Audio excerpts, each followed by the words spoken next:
Round 1, start.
Anyhow, that guy.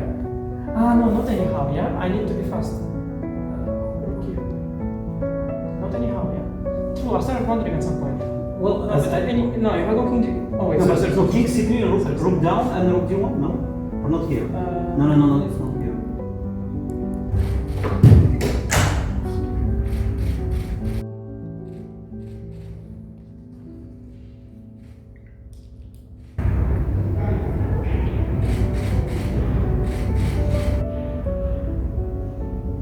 But I never have to endure this, yeah, because I never read anything, so I didn't know this is the routine.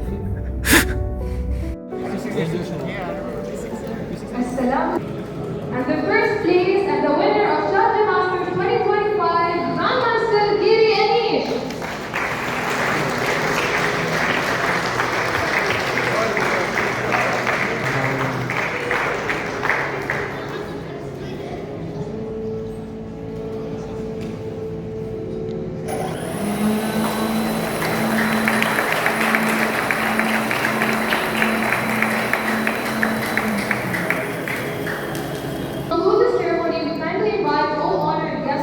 Sponsors and participants to join us for a group photo.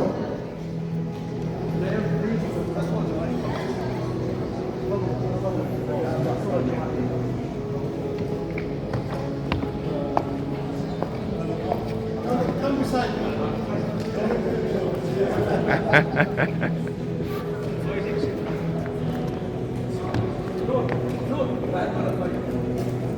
We would like to invite all the winners to the stage for a group picture.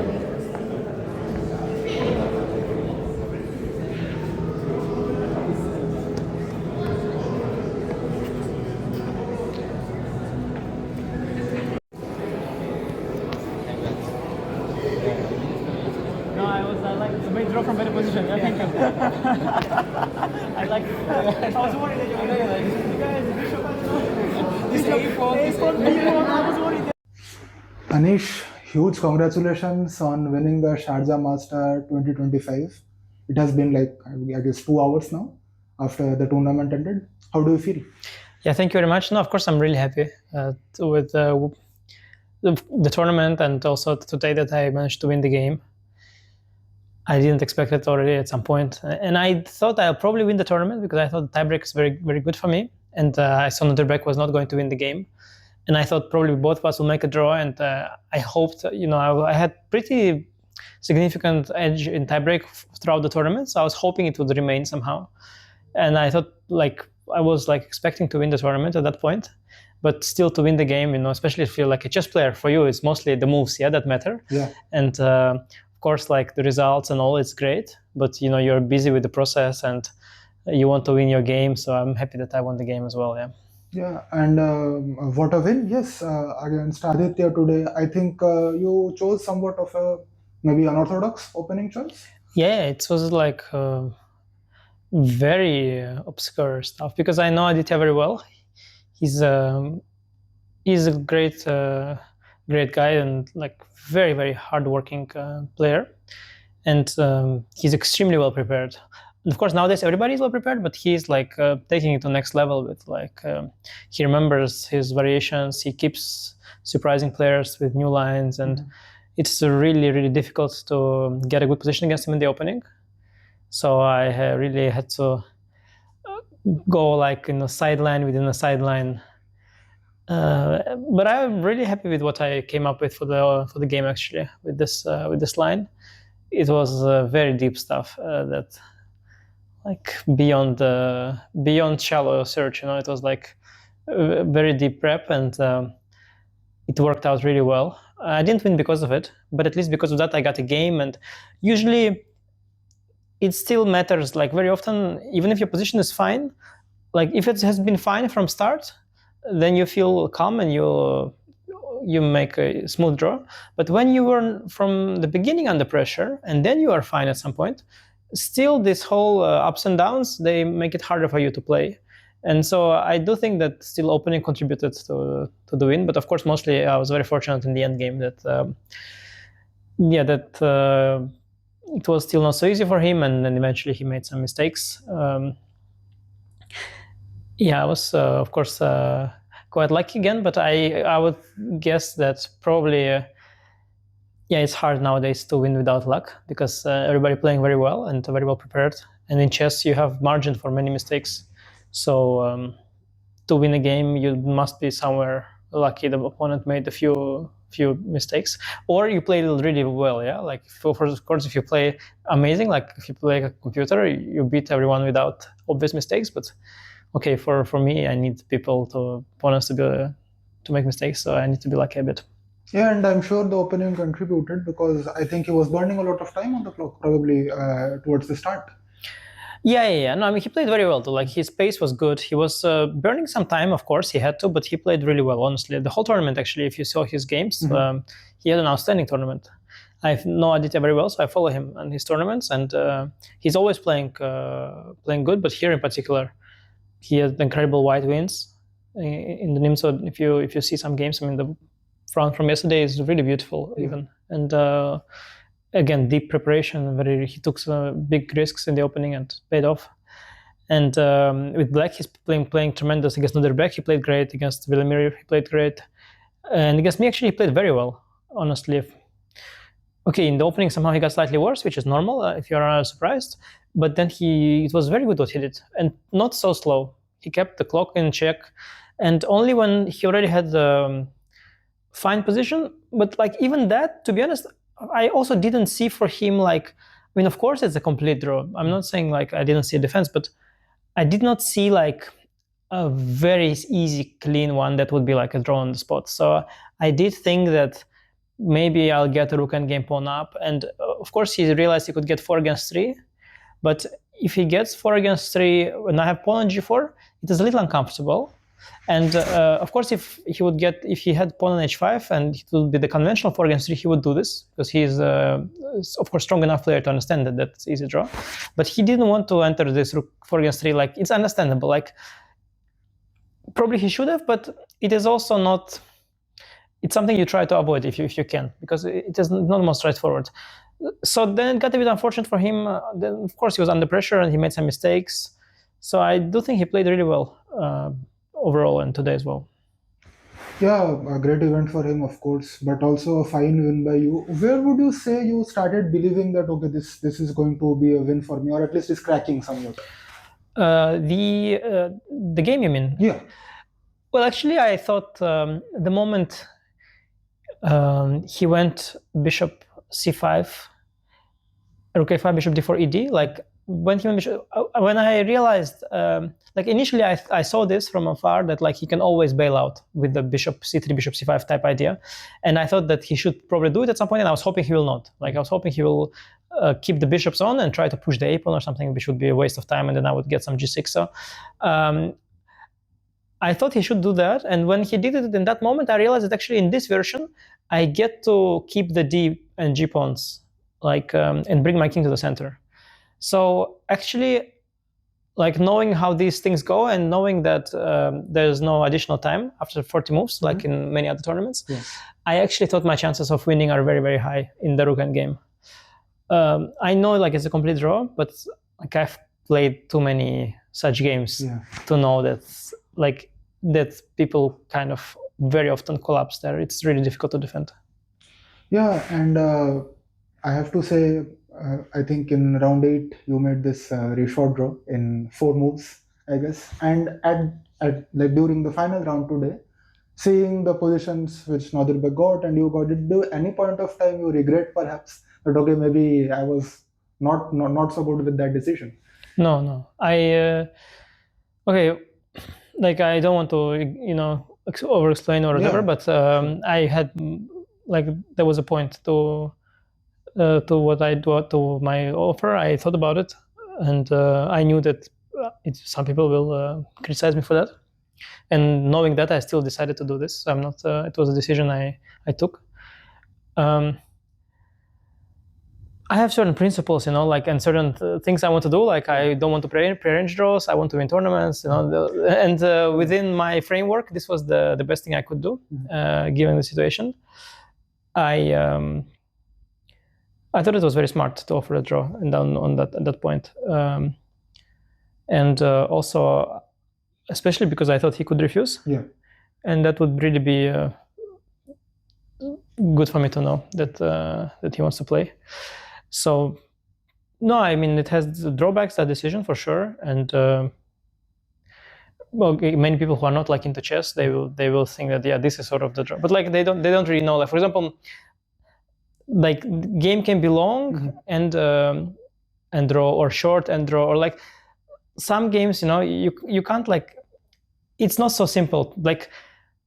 For example, that game, it had a lot of preparation, and sometimes you have games that are look normal and they're like a fight, but actually they were arranged and people didn't even prepare. Or or sometimes they're not arranged, but they do look like a fight, but actually both know the theory and they're just recollecting. For example, the game from the round before, mine against Nadirbek, it was also kind of a non-game in a sense, because it's all theory, the entire sequence until knight takes e5, knight takes e6. I think I have it all written somewhere. I knew that it's just a draw, and he also knew it.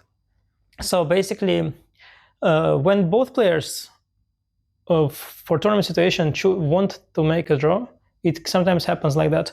And you need to have formats in chess where such situation is not beneficial for players. And this tournament is one such. When open tournament like this, very rarely draw is good for both players. But it happened against Nadirbek and against Velimir. For me, it was just very good to make those draws. And they also thought it's good for them. I understand, although from my point of view, it was very good because my chances of winning the tournament have increased tremendously. After I drew Nadirbek, they've increased so much. And also when I made draw yesterday with Velimir, it almost guaranteed me first place actually, because I would get the white the next day. Even if Nadirbek won, which he did, which was not at all a given, he would need to win one more and with black against a strong player. So it was almost forcing a tournament victory actually. And only very unfortunate streak of events could ruin it. So for me, it just so happened that, of course, in general, I was here. This is one tournament where, it's also why I came here, is one tournament where I'm fighting for a win every game. Absolutely. Because usually I'm losing rating if I don't win. And it's an open tournament and you need to win. So, but it so happened that, okay, somehow I had such a tremendous streak at some point that in the last 3 rounds, draws were just very good for me. Okay, it never happens in open, but I had such a lucky run that I beat Parham as well with black. Suddenly I am so much ahead because not only I was ahead on the scoreboard, also I had better tiebreak. And also after I played Nadirbek, I had easy pairing left. So color-wise as well, and so it was a very luxurious situation for me to be able to afford draws in an open like this. And I'm happy today that I won, but it was not even necessary for the standing. But of course, also for rating and also for the FIDE circuit, it's better to win unshared. So I wanted to win today. Of course, I was playing for a win, but of course, results-wise, I was happy to make draws with Nadirbek and Velimir. It was obvious to me that it is very good, and I think it also worked out that way. And let's talk about the tournament. Of course, what a great event for you. I mean, so many wins. Of course, you scored against very strong players here. I guess the highest rated opponent you beat was Parham here, I would assume. Yeah. And tell us, like, how did you feel quality-wise? How your overall tournament was after some afterthought? Yeah, honestly, like I didn't feel that I did something outstanding. I played like sort of in accordance to my like basic style. Of course, I can try to alter my style. Yeah, in chess, you can always try to like. So I can like try to ramp up the risk taking, significantly change my openings if I want. Sometimes I do this. Yeah, I play some very risky lines, rarely, but sometimes I do it. So, but in this tournament, I was mostly like playing like the most sort of basic version of myself, but it worked really well. Also because I was very accurate for some reason, like I was in very good form probably. Just at some point I realized after my game with Parham, I realized that it was probably a very high level game because I was looking with engine. And then I for fun checked like the this accuracy metric. I think the accuracy metric was very high throughout. Like for entire tournament, I didn't make any major mistake at all. And like if you look at this caps thing, it's like in 95, like 98, 96. So positions were very simple, of course. They suit my style as well. So in a way, I played very unremarkable, but within that, very well. Yeah, so that was good, and I was really fortunate, of course. Again, like Parham, that you mentioned the game. Okay, it was a nice game from my point of view, but of course, he really made the whole thing happen. Yeah, like he always does, though. Like he goes for a fight always. He always does, yeah. So you can't say that, wow, it was a surprise. Parham did something risky, yeah? No, actually, the fact that he did something risky was good. Later, we discussed bishop c3, bishop e1, f3, bishop g3 plan. And then when I was looking at the game afterwards, of course, instead of that, he could go bishop e5 directly and bishop to g3. And that was, computer was saying zeros at that moment. And actually, he would be having very good position. And with Zemlyansky also, I was very fortunate. He also did very well and had a comfortable position, but he also felt like he's playing for advantage and overpressed. So I was lucky there, but yeah, I guess it's how it works. And I was able to generate with white some chances, which was nice. With Injic, I, of course, should have done better there at some point. But okay. Again, it worked out in the end. Also, a good start to the tournament. Of course, you won against Srinath, I think, in the first round. That was also quite a long game. Yeah. In some ways, I would say maybe similar to the game against Aditya you won today, or no? Yeah, the end game was the fact that it was like draw at some point and he made a mistake in time trouble. I thought about it as well. Yeah, was different though because in the game in the first round, like he gave me a massive chance in the opening. He just lost the full tempo, and I had a winning position from the start. And then converting winning position, I sort of made one practical slip, and he didn't use it. And like it was, let's say I was winning from the start, and then there was like a minor flaw which went unnoticed. But in this game, I had nothing, like very tiny edge throughout, and it was always nothing throughout until it gradually became something. So it was different a bit, but in both games, I was fortunate that actually we used the time control without increment after move 40. Because probably if they had more time in those end games where they would have drawing chances, they would maybe find the draw. Though it was difficult in both cases, but I think Jumabyev, Rinat, if he had like 20 minutes in a position where he blundered in the end, he surely would have managed to find by elimination. And Aditya had a very tough task today at one point. I didn't see during the game the draw for him. I was not looking for it either though, but I don't know, if Aditya had half an hour there, it was possible to probably find that you can change the D pawn for the F pawn, and it was very difficult to realize, but he probably could have done it with a lot more time.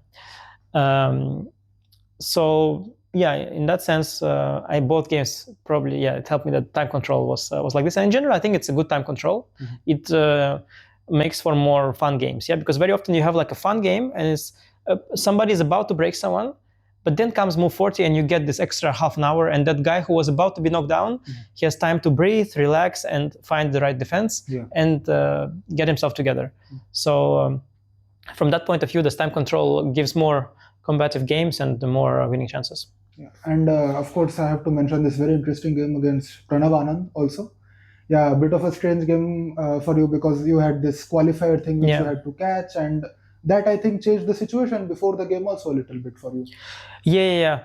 That was like very complicated because I realized that I have to play the tournament at some point because I thought first that okay, I'll just play my game, and if I'm late, I'm late. Yeah. Then at some point I realized that I really have to make this. I'm now also wearing my team jersey because I wasn't able to play well in that qualifier, but at least okay, I won this tournament, so maybe they'll be happy with something. But I realized I have to play the tournament, and then I realized when I signed up for these things, we had the summertime, wintertime, European time, EST, CEST, all this stuff. Yeah. Somehow there was a mistake that I made, and I lost an hour there. So I realized that actually there is time trouble, and at some point I thought, okay, I should maybe try to make a quick draw with white, but with white and against player rated 2550. It was such a shame to do that. Like it felt so wrong to do that, but I didn't see what else I could do. But then I realized that, okay, if I set up my laptop in the playing area, so I don't have to travel back, and I started to estimate how fast I have to play, and I realized, okay, I actually can afford to play a lot of moves, like 60 moves. And if I keep like 20 minutes on the clock, by that point, I'm still in time. So then I thought, okay, I should probably try and just play this game fully. And in the end, it worked out because also the fact that I played so fast put a lot of pressure on my opponent, and he lost, collapsed, I guess, partly because of it. So in that game, like it was really good that it like helped me accelerate because I was forced to accelerate because of like unnatural cause. Yeah, because normally when you play the game, you have your whole time and you're just focusing on that. But now I had to be fast because of some reason external to the game, which is never the case. Yeah. But that actually helped me to, I should think maybe people who have time trouble issues, like I don't really have them, but some people, they cannot accelerate. But maybe they should think of something like, they should leave like a fire in their apartment or something burning, like a candle. And they know that they have to be back in 3 hours to force themselves to be fast. Because I was forced to be fast and it worked out really well. I played also. Okay, I didn't play amazing. I made some inaccuracies probably, but it appeared so convincing that it worked out. And then in the games after, in some games, I still played fast. You're trying to keep that momentum? Yeah, I couldn't do the same, of course. You cannot do it artificially. Of course. No, when you are not really late for something, you cannot. So I tried to do, but I still was much slower in the other games. But still, at moments I was fast, and I was definitely faster than most of my opponents, so that was good. Yeah, and overall an amazing tournament victory. Anish, you have something on the side? Maybe you'd like to show? Yes, we decided to show my trophy here, which is very nice. Okay, I have they made it's always very nice, that they make trophies. I didn't win many tournaments, but in general, the trophies are like from my childhood. When I was a kid, I was getting a lot of trophies. At some point I started just getting money for tournaments. So that's to have some trophies again is good for sure. And I guess you told the news to your family. Of course, they already know. Sure. And how was the reaction? They were following live actually. I saw some video. It's quite hilarious because my oldest son, he is actually watching and is able to really follow and understand everything. He's into chess now. I was also worried today before the game a bit because, first of all, like the things I teach him, like I'm not really practicing. Like first I teach him not to offer draws, and then I offered yesterday. Which is also awful. But then I thought today also I prepared this knight f3, e3, bishop e2 setup, and I teach him to put pawns in the center. And I was thinking like, he was going to see this game. He's going to be wondering like, what am I doing? Like, why am I teaching him and playing differently? So he really follows. But my other two kids, they are just, so it was funny because my wife shot a video of like how Danny is watching and he's really happy that I'm winning. But the other two, they're just, they're also happy because they feel that everybody's happy. But I think they don't know why. They're just running and they're happy. So it's kind of a funny video. Like then, my Michael, my second son, he's like turning 4 soon. So he can still probably understand something, maybe, I don't know, that at least that I won or something like that. And he can also sort of maybe he's happy for also good reason. But then my little daughter, she is not even 2 years old yet. She really has no clue why everybody's happy, and she is just happy for the sake everyone, of it. yeah. For just that everybody's happy, she's also happy. So it's kind of funny mix. No, of course, Danny has great understanding. We saw in Prague Masters also doing commentary like a professional. Of course, seeing your games, following all the stuff. Like, was he following throughout the tournament? I believe so. Yeah. He follows sometimes even things that I don't follow. Sometimes he'll tell me like, "Are you going to watch?" And I'm like, "To watch what?" He's like, "Well, there's this. Some would be some." Maybe like a European or like some women Grand Prix, for example. At the time, sometimes I wouldn't know that it's happening, or like some collegiate something. Like he's like following on the chess.com broadcasting page. Yeah, so he always aware what's happening, even when I'm not. So no, he's he likes to follow it. For him, chess is like a hobby that I think it's really nice hobby also. Of course, it's useful in all this, like we know, to train the patience and concentration and all, but also like chess itself, because there are so many things to follow for a child. It's so nice. There's like ratings, which is like numbers. It's nice. There is standing.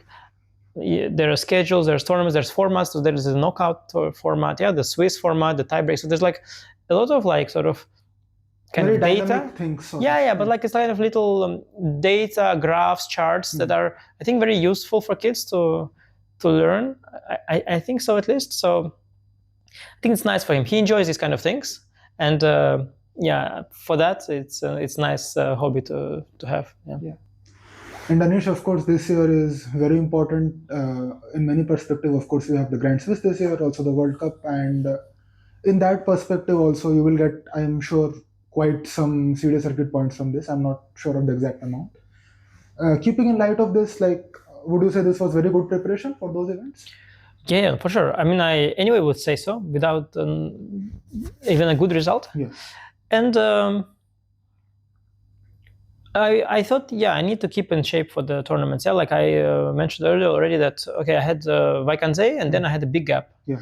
I have enough tournaments for the year. Like I'm not like desperate to play more. But the thing was that they are scheduled in such a way for me that they all come the second half of the year instead of being spread across the year. Yeah, okay, it so happened. I mean, there were some events now, but I was not participating there. Like some Grandmaster was happening. Yeah. I couldn't play one Grandmaster. I'll play the other one. Somehow I couldn't play that one for some other reason. And then a lot of calendar is taken up by freestyle now, which some argue are just events, but for me they're not really part of the qualification cycle, right? Because it's not really chess. Yeah. Also, I don't know, like for me, like playing freestyle, it's a great game to play. Don't get me wrong, I love it, and also the conditions are amazing there. But you can't like pretend that there is no prep in chess. Like let's say I'm playing Aditya in the last round. Okay, like we're playing chess, yeah? So, and there are openings, and you can't pretend like it's not a thing. So if you're, I don't even think it's a good training or something to play freestyle. Like, it's just a different thing. Like, suddenly you play chess without preparation, which is just not chess. I mean, preparation is a massive part of chess. It has always been that way, and it's just, like it's just a very important part of chess. Yeah. So, the freestyle events took up, anyway, back to the calendar thing, a lot of space as well, but for me there was nothing. So I thought if I play only Vaik and then I don't play for half year, and then I'm pumping myself up, preparing for the World Championship cycle, and then I'm going into the cycle, into the Grand Swiss and the World Cup and everything, after half year of not playing against people who are playing all the time. It is just such a massive handicap, I thought. And so I thought I need to find some tournaments to play, and I played in the Prague Masters, finished well there in the end. Was actually very fortunate because it was going wrong at some point. Aravind played tremendous. And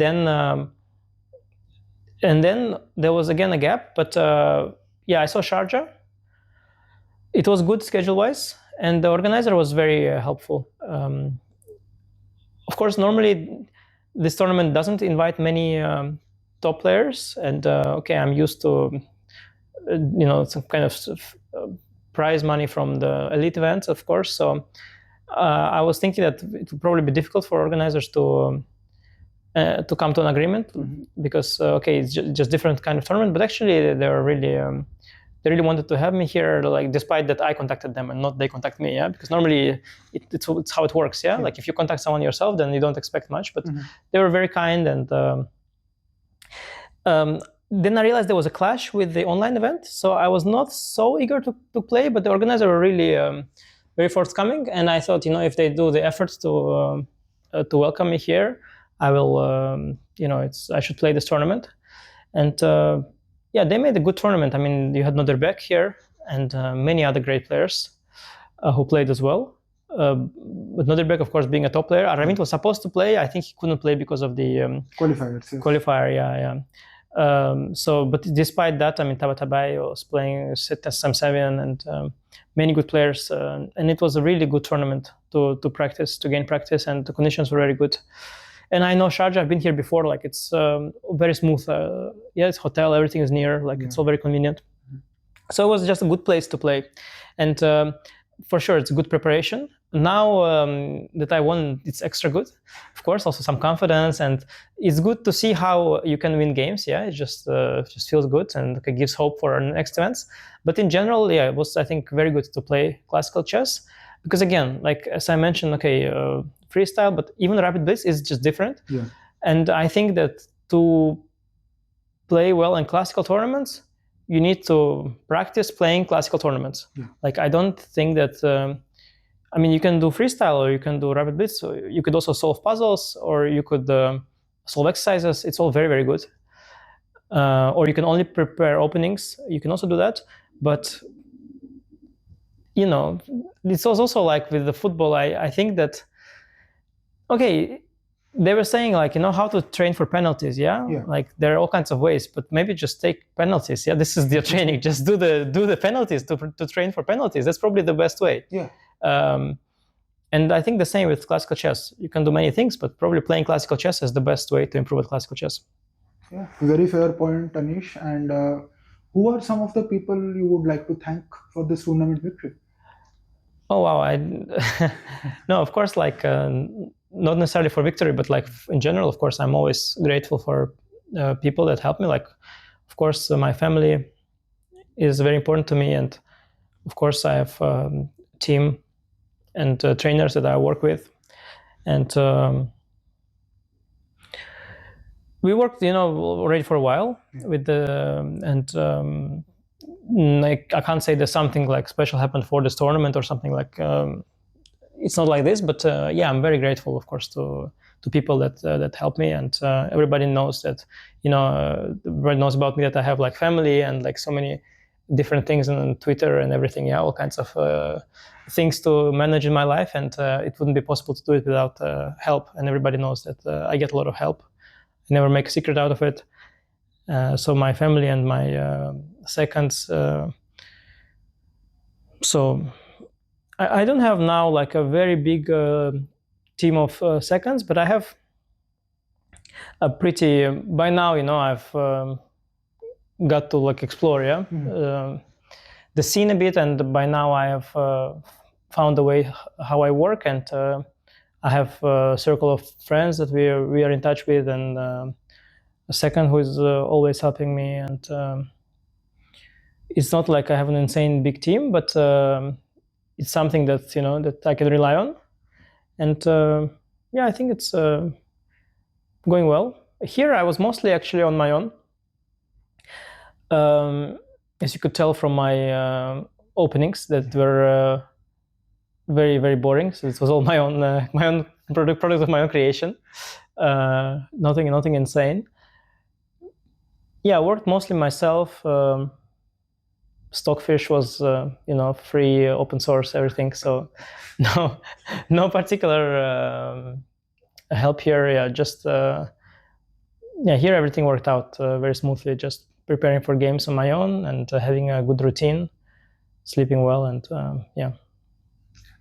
Thank you so much, Anish, for your time. And what's up next for you? I'm going to play in World Rapid and Blitz Team Championship. It's a lot of fun in London. I got lucky to be invited. Really happy because I at some point was struggling to find a team to play there, because first I thought, I'll have many options probably, but then all the options somehow weren't working out well. Like one team, something didn't work out, the other also not, and finally I was really quite annoyed to be missing out on the event because it was fitting my calendar very well, and I like Rapid and Blitz. I thought it was really perfect tournament to play, and we were already considering maybe to make our own team, like maybe a Dutch team. Actually, it was not easy to find sponsorship so late for that, and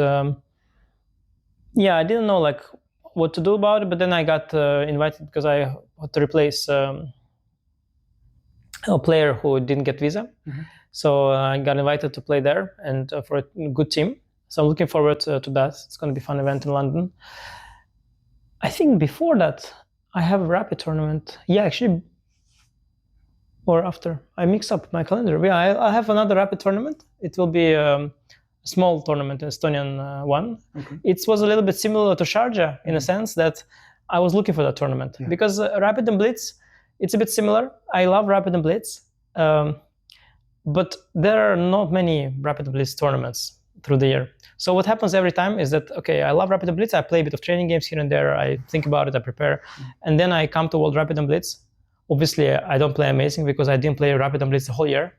I feel annoyed, then I hope I'll do better next year. And it happens all over again next time again. Because I want to prepare for Rapid and Blitz, but again, I don't feel there is enough tournaments that are where I can learn. So I wanted to find over-the-board Rapid and Blitz. Yeah, because I play a lot of online practice, but it's very different. There's a lot of debate. Yeah, is it different or similar? But it's actually really different, especially at high level. And of course, people that are good at one are good at another, but there are some nuances. Yeah. And for example, actually, I think now I'm better online than over the board.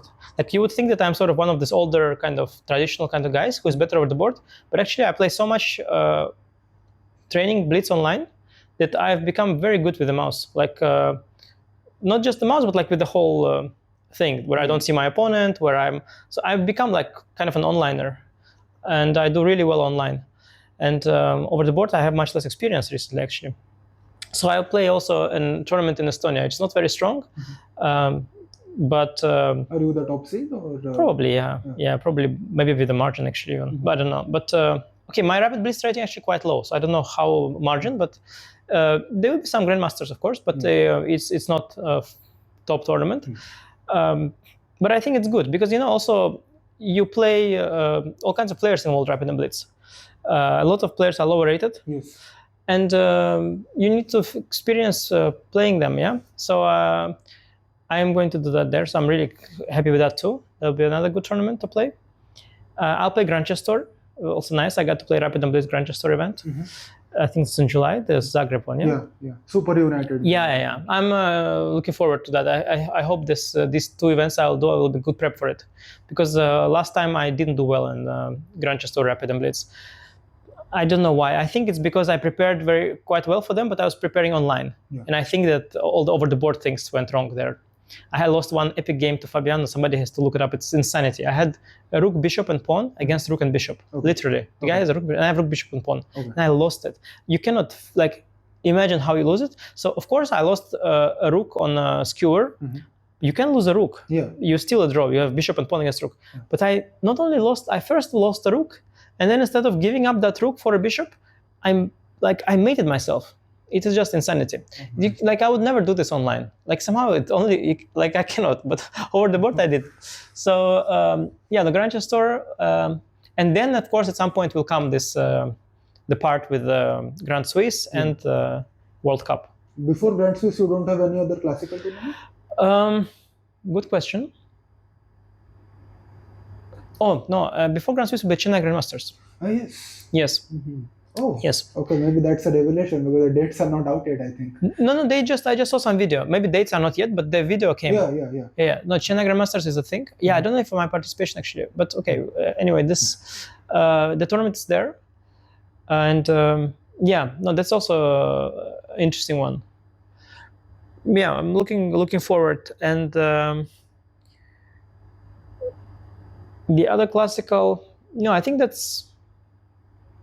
that's probably it for yeah. It's well, still it's regular, so I think it's good. Yeah, looking forward. All right, Anish, thank you so much for your time and giving so much time, of course, and huge congratulations for winning the tournament. Not only to you, of course, but to your family, your team, and Thank you very everyone much. involved. Thank you. Thank you.